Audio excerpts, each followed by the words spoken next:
ఒక మాట మీరు చూడగలిగితే యోబు గ్రంథం 34వ అధ్యాయము 9వ వచనం, నరులు దేవునితో సావాసము చేయుట వారికి ఏమాత్రమును ప్రయోజనకరము కాదు అని చెప్పుకొనుచున్నాడు. ఇక్కడ గమనించండి, ప్రజలంట దేవునితో సావాసం చేస్తే మనకు ప్రయోజనకరము కాదు అని చెప్పుకుంటున్నారంట జనులు. ఏమండి, చాలామంది ఏమంటారంటే ఏమండి తాగుబోతులతో సావాసం చేస్తే జనులు మనకి ఏమనరు.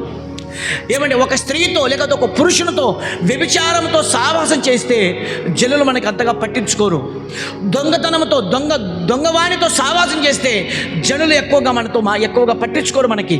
అయితే ఇక్కడ గమనించండి, దేవునితో సావాసం చేస్తే జనులకు వస్తుంది బాధ. దేవునితో మనము దేవునికి వెంబడిస్తే జనులకు బాధ కలుగుతుంది. నువ్వు ఎందుకు ఎప్పుడు చూసినా ప్రభు అని చెప్తుంటావు? నువ్వు ఎందుకు దేవుడు అని చెప్తుంటావు? నువ్వు ఎందుకు మందిరానికి వెళ్తుంటావు? నీకు ఎప్పటికీ దేవుడి వాక్యం ఎందుకు పట్టుకొని తిరుగుతుంటావు? నీకు ఏమొచ్చింది ఆయనతో? దేవుడు నీకు ఏమిచ్చాడు?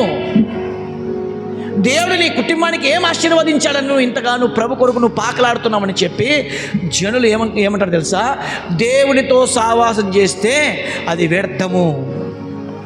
ఏమండి, ఈరోజు చాలామంది తాగుబోతులతో సావాసం చేస్తుంటారు, తిరుగుబోతులతో సావాసం చేస్తుంటారు, ఏమండి దోపిడిగాళ్ళతో సావాసం చేస్తుంటారు, ఏమండి లోకస్తులతో సావాసం చేస్తారు. కానీ దేవునితో సావాసం అంటే ఇష్టం ఉండదు.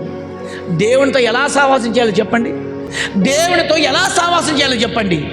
దేవునితో ఎప్పుడు మనం సావాసం చేస్తామంటే, ఎప్పుడైతే ప్రతిరోజు వాక్యాన్ని చదువుకుంటామో, ఎప్పుడైతే ప్రతిరోజు మోకరించి ప్రార్థిస్తామో, అప్పుడే దేవునితో మనము సావాసం చేసిన వారము.